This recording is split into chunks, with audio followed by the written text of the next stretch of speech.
All right, I think we're good. Well, let me just double check. Yeah, let's not roll and like. Yeah.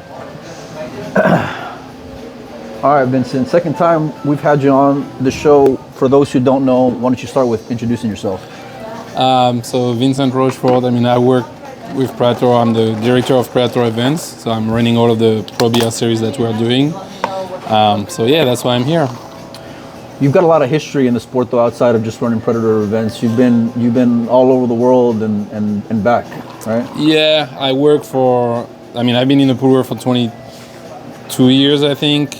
Starting in Europe, working with Kazum as a camera guy, starting directing stream, moved to the US after that, starting directing stream for CSI, worked with Justin Collette on the action report, worked on Bonus Ball, worked on a lot of different projects. I met Justin, I think, 3 years ago, I think, in Dallas. They were doing the Moscone Cup boot camp, and it was cool because I grew up watching the action report and all that, so it was like, and he's like 18 feet tall. He disappeared from the pool world. But yeah, I did that. Worked with CSI, like I said, direct the stream for 7 or 8 years. Still working with Predator on the side as a photographer. Worked with Matchroom actually for 7 or 8 years as a photographer with JP. And after that, start working full time with Predator Qs, and here I am. All right, level with me here. How much of a pain in the ass are pool players sometimes? Because they can be a little tough. Yeah, they are fighting for their rights most of the time too.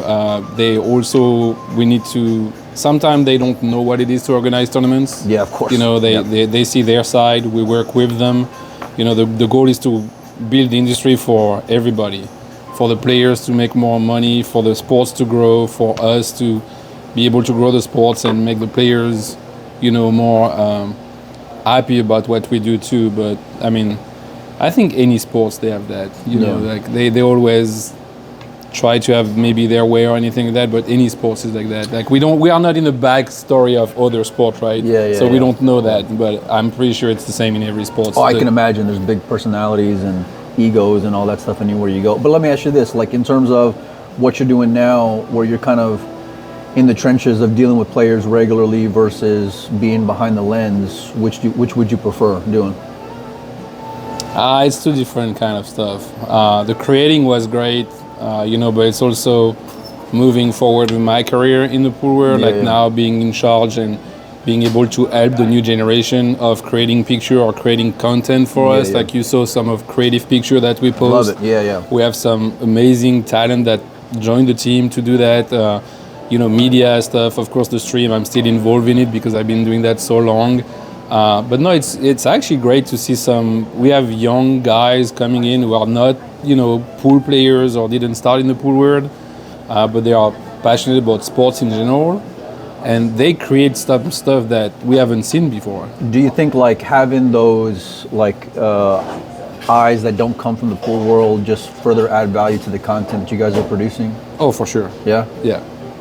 I agree, and it's such an interesting topic because like the test for most players or fans is always like, oh, what's your Fargo or what's this or what's that, but I feel like a lot of times it's the outside eyes that come in that can really change for the better, I feel like, and even in terms of content. Yeah, well that's why also, and what was interesting with those, I call them the young kids, they are because I'm older now in the pool world, but like they didn't came as someone passionate about pool.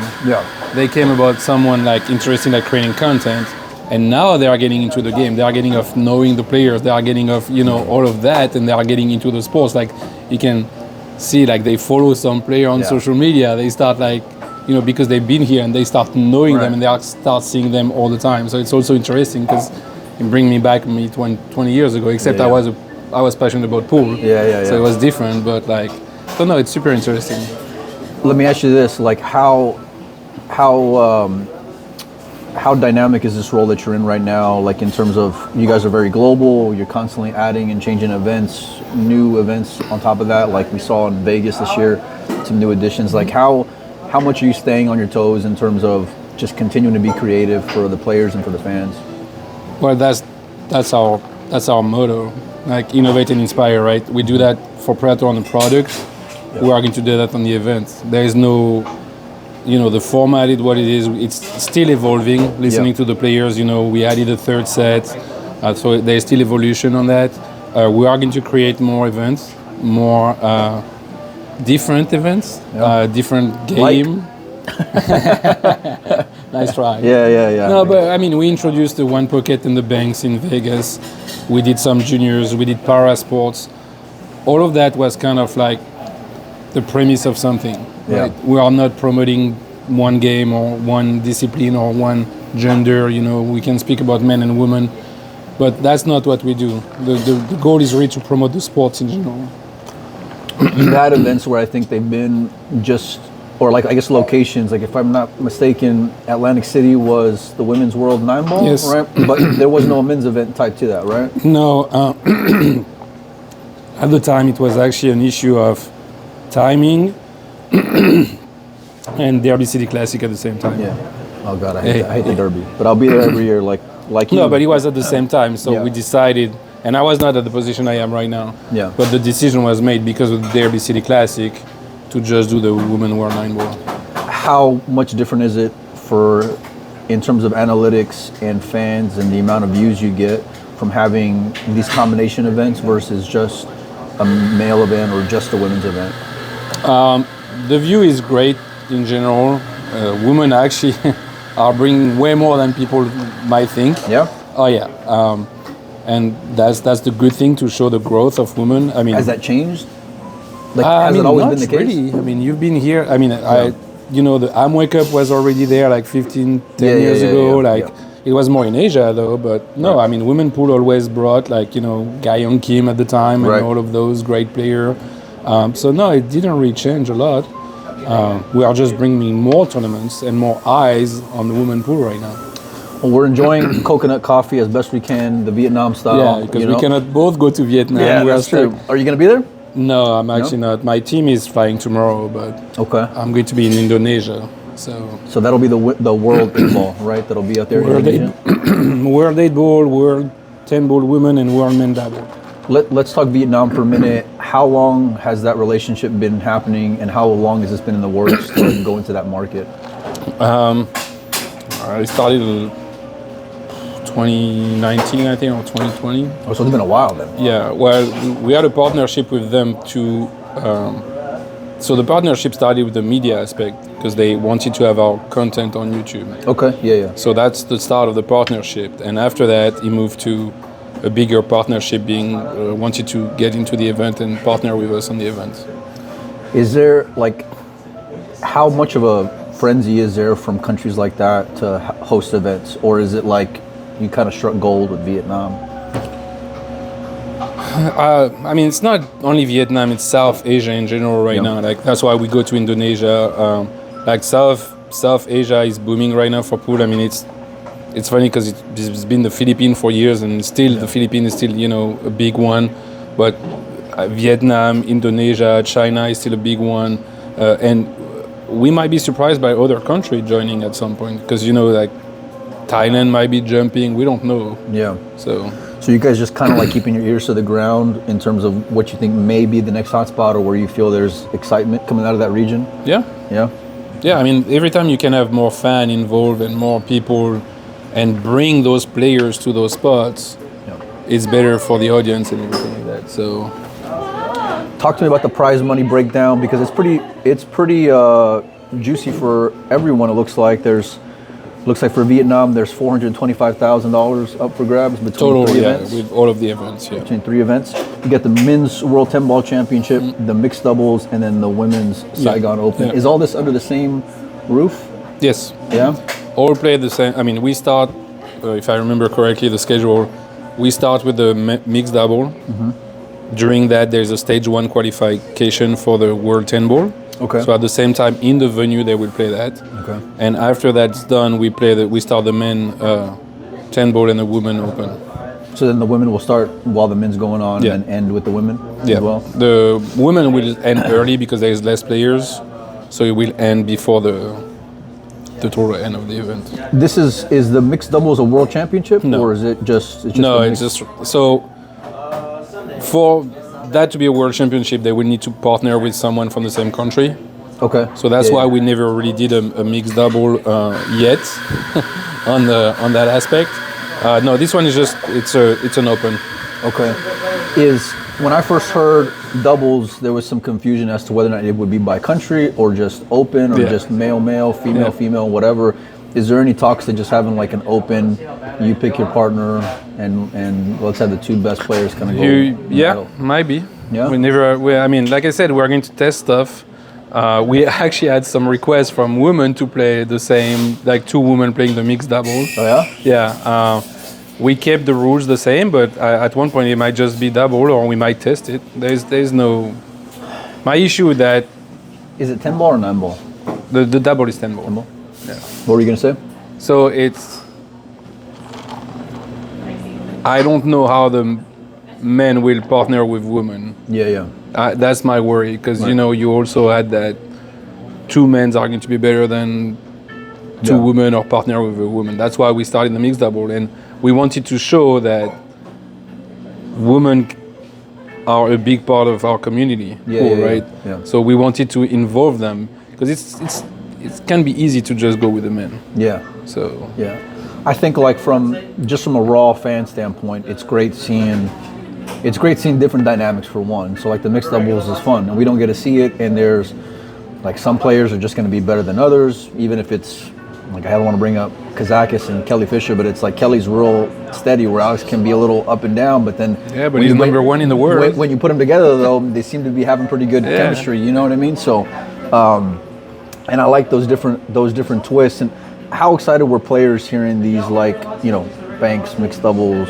different events here, different events there? So we started the mixed double with a showdown. So it was also all invited players, right? And we kind of. And this is going to be open, or it was open, right? So the way we started the mixed double was kind of a showdown in Vegas 2 years ago to test how they will react, right? And we even picking up the team a little bit, like we partner some player with, they didn't really know each other and stuff like that. But we saw the viewership and we saw the excitement of the players, and that's when we decided, okay, let's make it open to also bring another tournaments for men and women. When we do those three P or three tournaments, they have two tournaments to play in. So when they travel somewhere, they have two options for not all of them, because we cannot do a mixed double with that many teams. Right. But at least most of the top pro will decide to play two tournaments compared to just traveling to play one. How important is that for you guys at the Pro Billiard Series, just to give players better value on their money when they're traveling? Super important. Yeah. I mean, I think it's especially with the number of travel that they have right now, because there is more tournaments to play. Right. So that's great for them, but with that, there's also more expenses at the end of the year, right? Yeah. So when they travel somewhere and they can play three tournaments the same 10 days or two tournaments the same days, that's better for them. And we also change some stuff on, because we are living on a social media world and media world, and all of those have. Most of them are YouTube channel and stuff like that. So that's why we also told them, like, hey, you know what? If you're not on the TV table, stream your match on your channel. Yeah, that's interesting, because content's become like the gold mine, it seems like these days, in terms of promoters wanting to, I'll use the word control, control it and make sure that it goes underneath their channels. And why did the Pro Billiard Series take that approach to allow players to, hey, you guys can build your individual brands alongside with these events?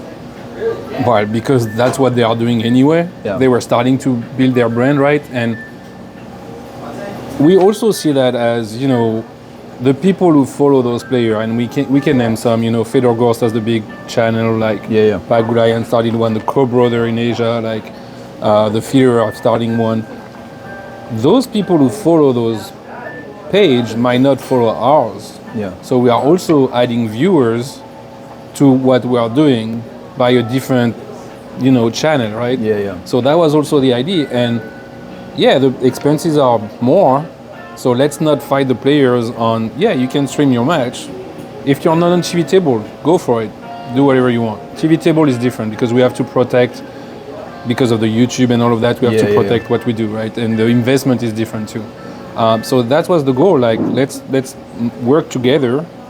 TV table, yes, you cannot stream. Other table, go for it. It's such an interesting approach and very unique, considering the way that other events are going.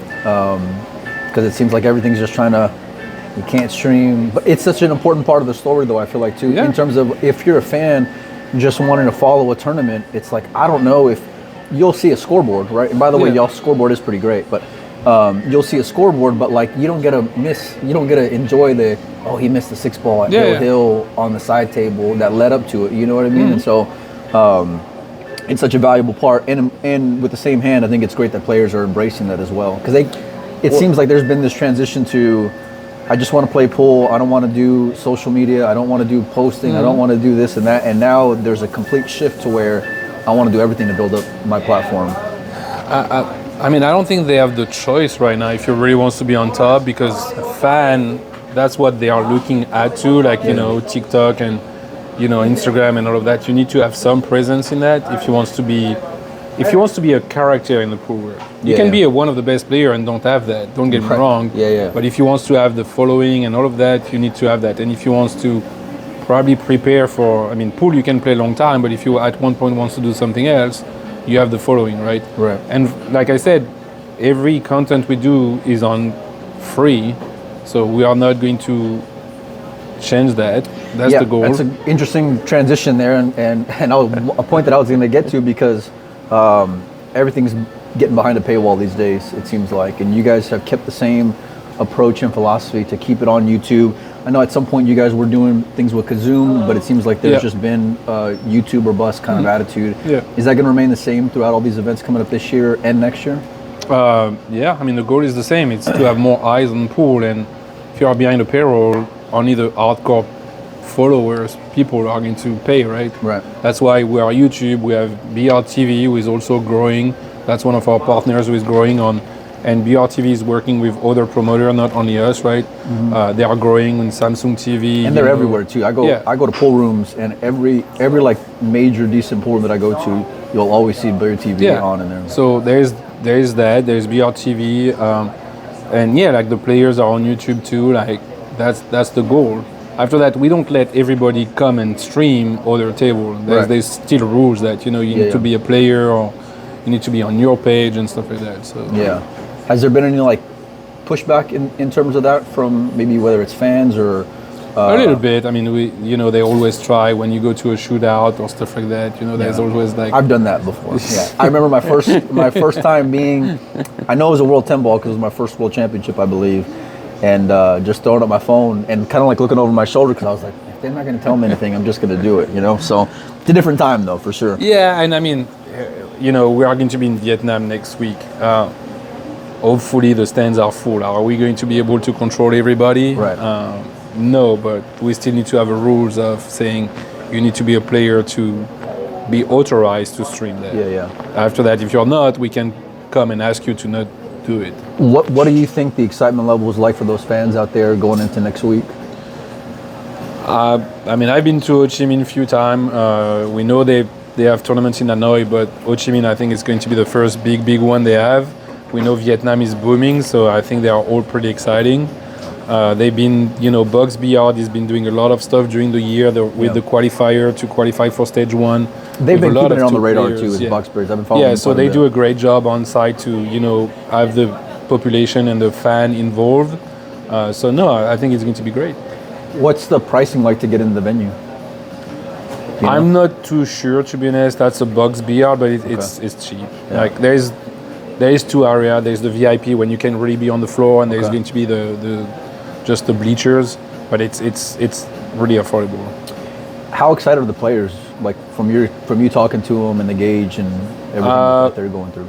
So the men knows because there have been tournaments in Vietnam, so they are exciting because they know the fan base. The women, they don't really have tournaments, so I think it's going to be the first one for them. That's a great point. That's going to be the first time for them to have like a tournament in Vietnam. So that's going to be interesting. But yeah, I'm not going. That's why we decided to go to a Vietnamese, coffee. If you can't go to Vietnam, just have Vietnamese coffee. And funny enough, people we live in the same city. It's not like someone traveled to someone who live in the same city. But no, I think it's going to be super exciting for them. The women are going to be having that experience of the Vietnam culture and Vietnam fans. It's like no other, and you've been there before. I mean, it's nuts, man. And there's just so much genuine like sport enthusiasm, and I followed baseball when I was a kid, and I remember being like on the third base side and just waiting for an autograph. And you see that like with Vietnamese fans, you know, where like they're genuinely excited to meet people. And it's also a younger fan base. Like every time I go over there to pool room, you know, you have young kids playing with like so, and it's a pool room. Yeah. There's nothing except pool. Like you just go over there and you play pool.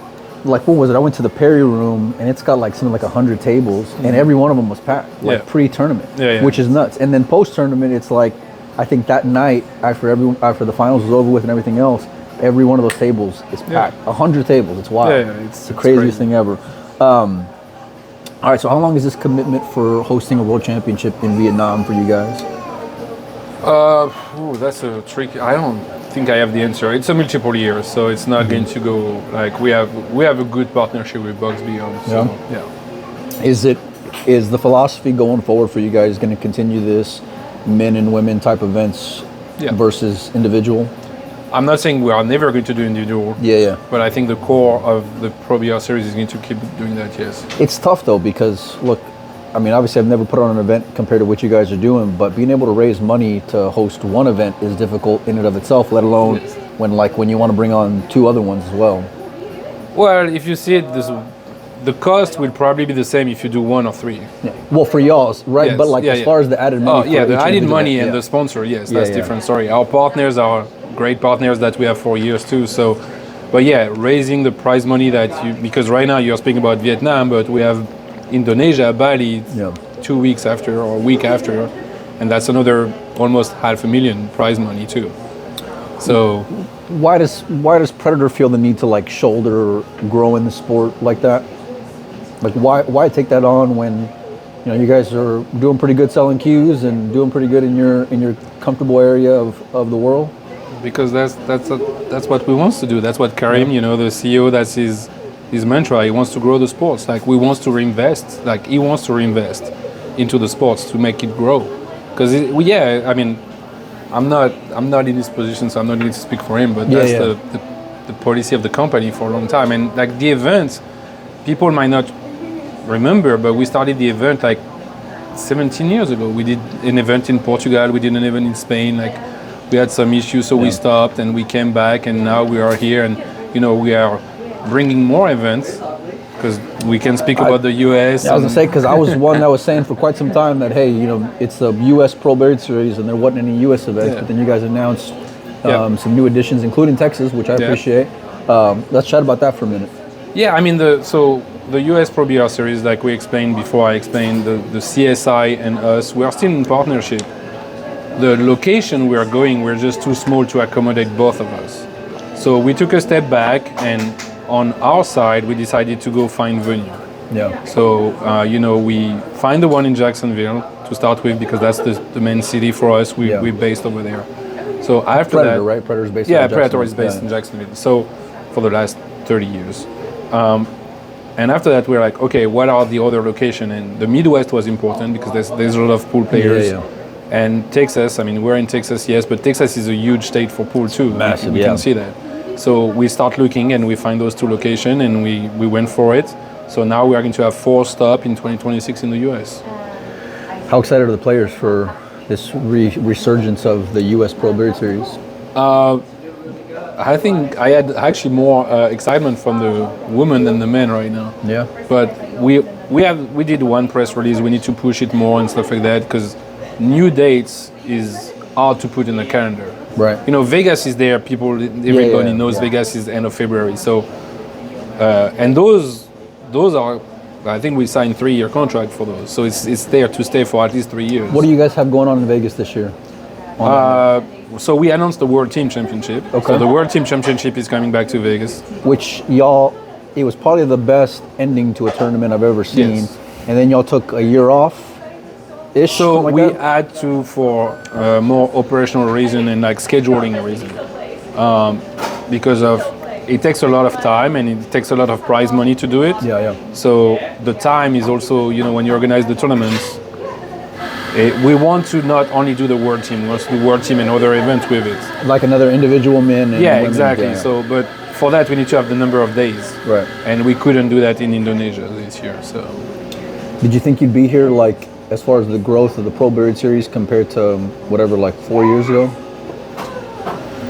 I mean, I took position on what I am in 2 years ago, I think.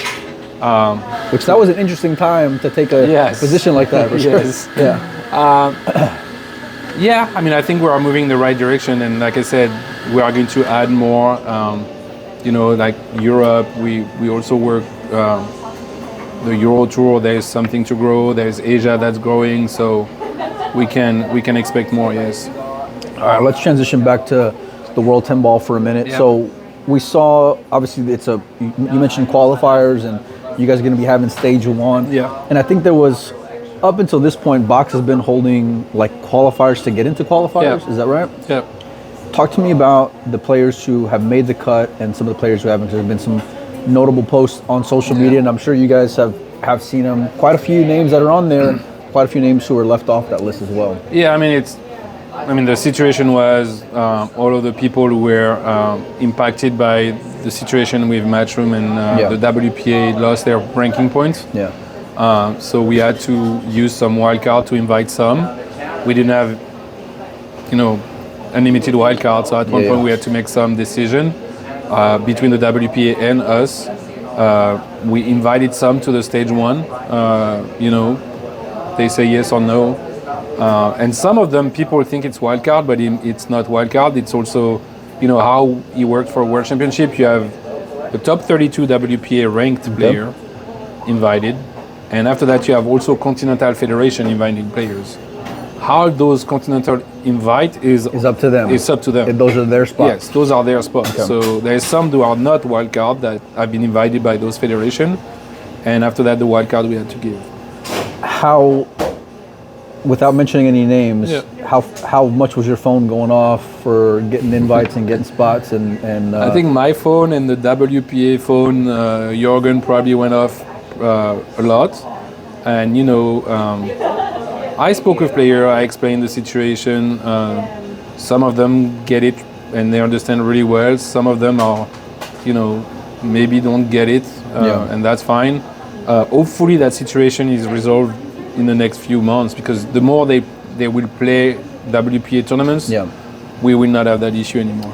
Yeah, I mean, they're feeling the repercussions of some choices that they made a year ago-ish, something like that. And I can understand that for sure, but how much of a tough spot does that put you in? Because I'm sure you're a numbers guy, you're an analytics guy, you like seeing spikes, you know what players move the needle. Yeah, I mean, it's not easy. It was part of the situation we had to deal with this year, like I said. Hopefully, those players will play more WPA tournaments, and hopefully they can play whatever they want. Yeah. And with that in mind, they will be qualifying directly. Would you guys much rather just have a fluid calendar in terms of no overlapping in dates, or is it kind of like, this is what it is, we're just going to go along and do our business? I mean, as a pool fan, of course, I would rather have the best player every time at every tournament. The situation this year was different. Hopefully next year we can not have those clashes. But it's also a time right now that there's so many tournaments that it's hard to not have any clashes. Yeah. Even during Vietnam, there's a Euro Tour, for example. Right. You can put them different category. That's what you want, right? But is that right? I didn't even realize. Yeah, that. there's a Euro Tour at the same time as Vietnam. Yeah. So avoiding clashes, I think what the WPA needs to work on. It's also avoiding clashes between majors. Yeah. What they categorize as major is their choice, right? Yeah. Because it's hard as a promoter to work on something, and after that they say, we cannot because there is another tournament, right? Right. That's something, when you work on finding those venues or those partners and stuff like that, it's not like... It's not a quick... exactly. It's a discussion, it takes a lot of time and stuff like that, and that's what happened with Indonesia this year. We started the discussion a long time ago. That's a process is moving. Yeah. And the situation changed also in the middle of the year for us. This year? Yeah, because at the beginning of the year, the pool of players playing our event, WPA event, and the pool of players playing Matchroom event was different. Separate. Yeah. So that's also something that we didn't take in consideration. There are a lot of hurt feelings there in some of those phone calls? It is what it is. Yeah? just move forward. I mean, from the player side, you feel like sour I grapes, don't maybe. know. We need to ask the players, but Yeah. on our side, I mean, we deal with it. It's not, and I'm sure Matchroom is the same boat, but for us, just it is what it is. We move forward. We have our partners. We are going to make the tournaments and the best we can. And While I can appreciate what you guys are doing from doing different types of events and men's and women's and doubles and things like that, what's the end of the season like for you guys? Because if you look at any sport, Vincent, there's NFL playoffs, there's basketball playoffs, there's you name the sport, right? Yeah. There's something you want to qualify for. So what are the players like working to qualify for outside of qualifying for a world championship spot? so this year, we're finishing with Jacksonville as the Open. So it's an Open and a World Championship for women 9-ball. Okay. What we announced for next year is Jacksonville is going to be the Pro Billiard Series All-Star Week. Oh, nice. Okay. So details are still to be defined, right? But it's probably going to be some player by the ranking, the WPA ranking. Yeah. And it's going to be a whole week of different tournaments. You speak about playoff. Our idea for that was more like all-star game basketball. There's all-star somewhere and everywhere. So it's also to bring the top player who played WPA tournaments, not only PBS, WPA tournaments all year. So maybe top 12 or top 10, like I said, needs to be defined. It's still and working some out, wild card. Because that's happened in every all-star. You also someone miss it or injuries. We can speak about Eklund last year or something like that. But so the goal for the end December 2026 is to have the Pro Billiard Series All-Star in Jacksonville. You mentioned wildcards, and it's an easy enough transition. There was some interesting wildcards for the World 10 Ball coming up in Vietnam. We saw Shane get an invite. Shaw, like I mentioned, there was some few that were left out. Was that something that the Pro Billiard Series was proactive in reaching out to them, or were the players interested in playing that event? It was a mix. Yeah? It was a mix of all of that, but some were not wildcard, you just mentioned. So some were actually... I'm assuming Shane? Yeah, Shane he's a former world champion. Shane was not a wildcard. He was a BCS spot. Okay. That's but interesting. So on the 10 ball, I can tell you that we invited all of the past champions, except one, except one who doesn't play anymore. Yeah, I was going to say who's working for us. Working with who's working. Yeah. But all of that's why Mika, Kopini, Koping Chung, they were past champion, and we actually did the same, mostly the same on the 8 ball. But there's more 8 ball. There's more history with 10 ball too. Yeah, and there's less world 8 ball champion who still play the game too. Funny. Yeah, that's interesting. So how do you balance between wanting to give those players respect and what they've accomplished versus maybe they may not be a threat to compete for a world championship versus other players who may be more of a threat to compete for a world championship? It was a choice this year to go that road, and like I said, we could have go the other one. I'm not saying one is better, but we wanted to have all of the champion over there. Yeah, I mean, there's never going to be a perfect solution. Yeah. And some players that are going to be left out are always going to feel some kind of way about it, and it's just unavoidable. It's the other than same opening up the field, and let me ask you that: is that something that gets brought up at all? I know logistically it's a bigger challenge as well. Even opening the field, those players still don't have a spot guaranteed. Yeah. And like I said, it's a situation that we have to deal this year. Yeah. I think everybody, some player might not be in the field, but they had the opportunity to play stage 1. That was an opportunity, and some player took it on. You will be surprised by the list of stage 1 players. So it's not like not all of them said no to play stage 1. Yeah. Some of them decided to play stage 1. So hopefully we don't have to deal with that next year. I want to just talk about Fran for a minute because he was one that really stuck out to me, and I look back at World Championships, not just events that you guys are putting on, but in every discipline. Obviously, you saw the run that he went on a couple of years ago, and part of that was being a runner-up in the World 10 Ball Championship, if I'm not mistaken. Pretty sure you lost to Kachi that year. Yeah, it was 2 years ago. Yeah. How tough was it to leave him off? And it was tough. There was no. So let me put it this way: on the wild card, there were no easy decisions. Yeah. No, we have 16 wild cards, and I know I could invite 32 And a players. bulk of those went to former world champions, right? Yeah. Is that fair? Yeah. Plenty of those. And some of the, and we also gave wildcard to some player that say no, so we had to go to other players, right? But there were no easy decision. Yeah. Every decision we made implied another good or bad stuff for someone. Yeah. That's the reality of it. Yeah. And so 16 out of how many players we could invite? Like we could invite 42 players. Yeah. But that's also not the purpose of a world championship. But at the same time, you want to have the best players there. Yes. Yeah. So that's where like the balancing act is. It's tough. It's tough. Yeah. Yeah. I can imagine. And I mean, you guys, like I said, you pay attention to numbers. You know who moves the needle, and some of those guys are draws as well. We knew. So when that happened, right? The Matchroom and WPA, we knew we'd not get all of the players to both championship. That's the reality of it. Yeah. And that's just something that you guys are. Yeah. We cannot do anything about it. It is what it is, yeah. right? And I mean, we're speaking about Vietnam right now. Bali is actually a different issue. Yeah. That we are fighting, or not we're fighting, but we are dealing with, and we'll see the field for 8-ball. I'm assuming a lot of players want to play in the World 8-Ball Championship. Is that fair? Like outside of like the normal what you would expect. Yeah. Yeah. Let me ask you this. I want to just ask you point blank. Carlo is scheduled to play in Hanoi. Did Carlo have a spot in the World 8-Ball? He was invited, yes. Well, he was invited because of his win of the World 9-Ball Championship. He was top 32. And then he accepted or declined or pulled out or? He declined it. Yeah. Yeah. I mean, he's not the only one. That's what I'm saying. Like there's other player, and they make their own choice to which tournament they want to play. We are not, pushing or anything like that. So they decline, and they will play the other tournaments. Were you surprised by some people who accepted and who didn't? No. I mean, I'm not really surprised about anything anymore. I appreciate the honesty. But yeah. I mean, no. I mean, it's we are not putting the player have to make a choice. Yeah. After that, I'm not judging the choice. They made the best choice for them. Like I'm not here to tell them no. So.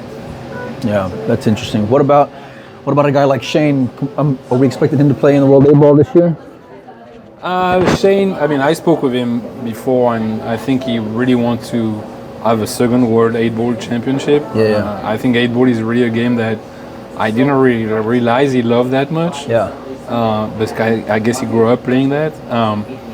Well, it's funny because he's like Mr. 10-ball. Well, he was Mr. 10-ball, then he was Mr. 9-ball, online anyway, and then, and I honestly, I thought that quote was probably the most honest thing you've heard from Shane in forever. Not that he's disingenuous, but just that, like, I think he genuinely meant that how much he loves 8-ball, because it's an American sport, Well, and especially because he probably grew up on the 7-foot table playing 8-ball. That's what everybody started playing pool like, Vincent, Yeah. So, I mean, in the U.S. In the U.S., yeah, for sure. But no, I mean, I'm happy he's coming. Like, he was one of the first one who said he's coming. But like I said, everybody's making their choice. Like, I'm not. Have you heard any rumors as far as there being repercussions for choosing to play in the World 8-Ball versus the Hanoi Open? I think the smile says it all. Well, it's the pool where there's always rumors, right? Yeah. I don't have for sure an answer to that. Yeah. I mean, for those rumors, you just go on Facebook. It's not, you don't really need to have ears or eyes everywhere. You just go on Facebook and there's rumors everywhere. Help me understand this though for a minute. For like, and I'll leave it alone after this. But like in terms of guys like a Fran who lost out on points, and then they lost their ranking in the WPA, right? How can I get back ranking points if I'm only going to be playing in the World 9-Ball? Because now I can't play in the 8-Ball, or I can't play in the 10-Ball. How am I going to continue to build these WPA points back up? The timing is not great, but those players, I mean, if you want to take Fran as example, right? Starting with playing opens, because all of our opens are WPA ranked open, and compared to some open that the WPA run, our opens are opens. You sign up, you're in. So he can start, or they can start in Jacksonville in December, and after that in Vegas, and after that, there's other opens like that. And the more you play, because for example the China Open or Qatar Open are more ranked based again.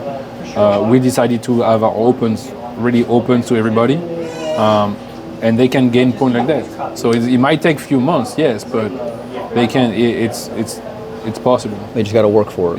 Yeah, it's fair. And then you have to work again, and that's what's not good for them because they did that before. Right. But the situation is not. Well, that's what's so hard is that like, and it doesn't help matters any the fact that you've had this like culture of babying superstar players, and just continuing to give them a pass in certain aspects, or I don't even want to say promoting them differently because that just comes with it, but like just as far as there's special rules for different players, and so I'm sure that doesn't help matters any, and then you tell them you gotta kind of start over again. That's tough. I don't know if I don't know if my pride would allow me to do that, but then again I'm not in their position. I mean, to give you an example, Carlo didn't have any points too, but because he went so far and he won the World 9 Ball, right?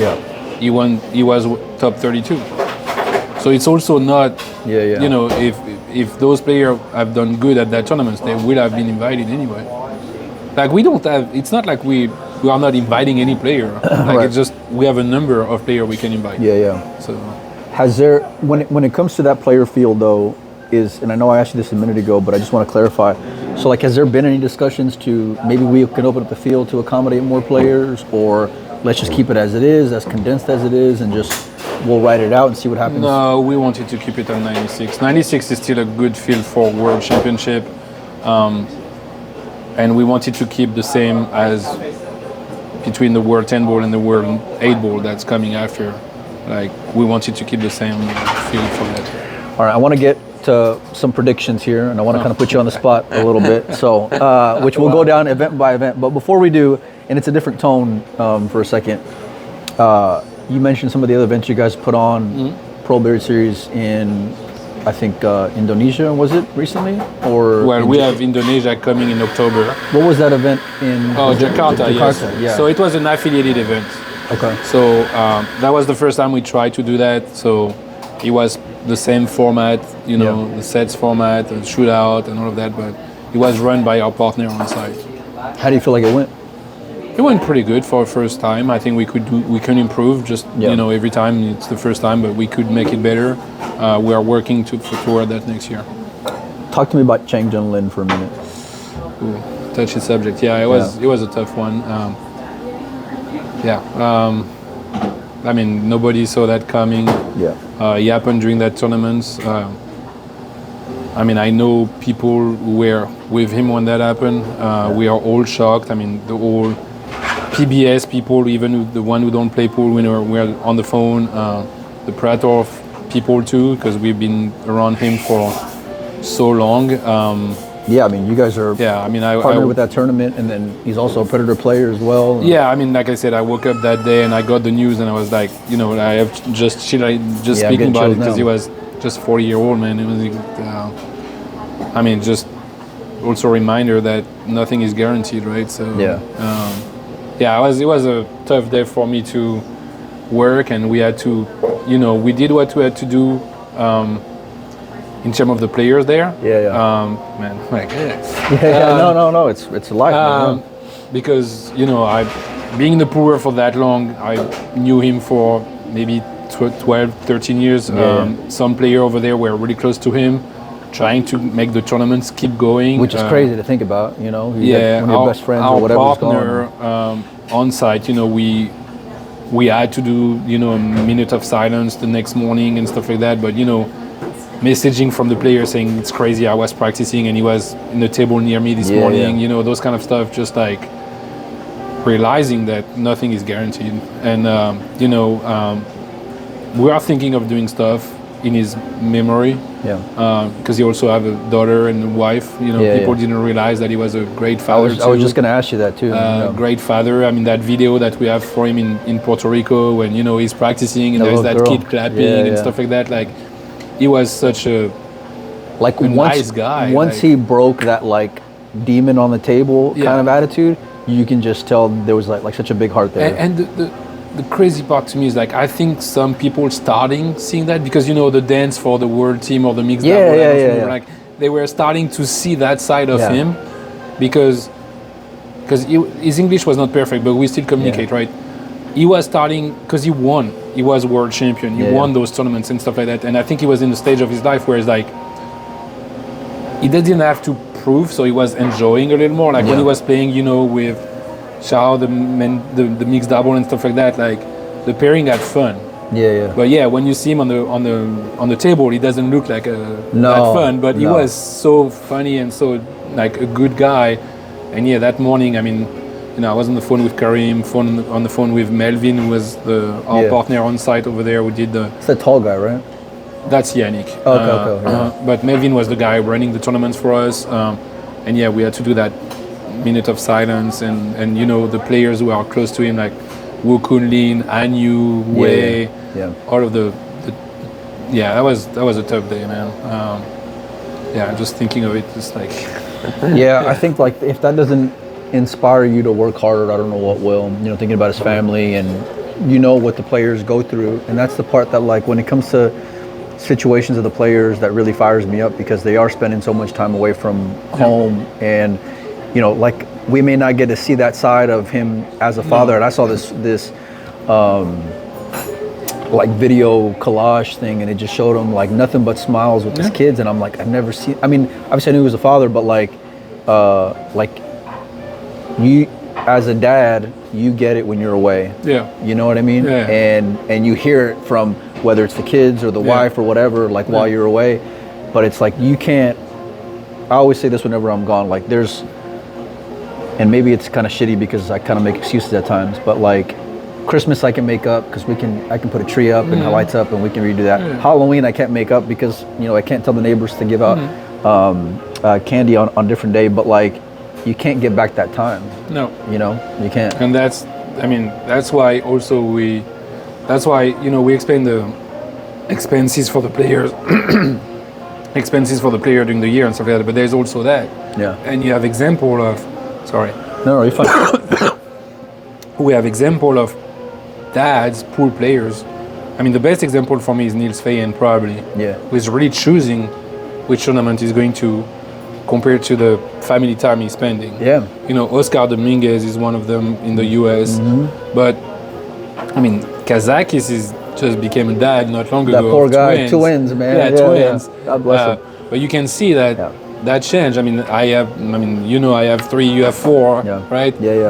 Traveling is different. It is, especially as they get older, it makes it a lot tougher. So you don't travel the same way. You don't, and that's part of being a professional athlete. So some of the players don't have that to deal with, and some have to do that. And Chang, I'm pretty sure some people didn't know he was a dad. Oh, I'm sure a lot of fans didn't know either. I mean, it was just me being the diehard. I knew, but it was like, and that was the part that really, like. My first thought when I heard it, obviously heartbreak because I'm a fan, but then it was like, he's not even home. Like, you got to get him home. You got to get him home to his family, and that's the first thing that comes to my mind. But I can only imagine what those poor kids went through hearing, and you leave, and you always, like, I don't know about you, but like, I always got to negotiate the world with my kids whenever I go. Like, it's like, I'll take you here, there, everywhere else under the sun. And they're excited to see you, but they're also excited to get to do all the things you promised them. But it's like, he left and he never got a chance to go back home to his kids, man. Exactly. But that day was, I actually didn't, I woke up and because of the time difference and look at my phone and like, no, I didn't really trust it, or like I was kind of. Well, because it's Facebook and it's the internet and it's. But I had some text messages and WhatsApp, and so the first one I opened, I was kind of like, wait, what? And after that, when I opened 3 or 4, I'm like, wait, what? Like, I had to do some phone calls. Did you know he was 40? That's crazy to me. I felt like he looked 40 when I saw him 10 years ago. Well, no, I knew that, but that's also what makes it so crazy because he was only 40. I'm older than him. That's when you say it like that, that kind of exactly. So it was a tough day for everybody. He's a former World A-Ball champion. World A-Ball champion. Any plans to do anything special for him ahead of that event? Not sure. We'll see. There is plan moving forward. I don't know if we are going to do that in Indonesia or not. We'll see.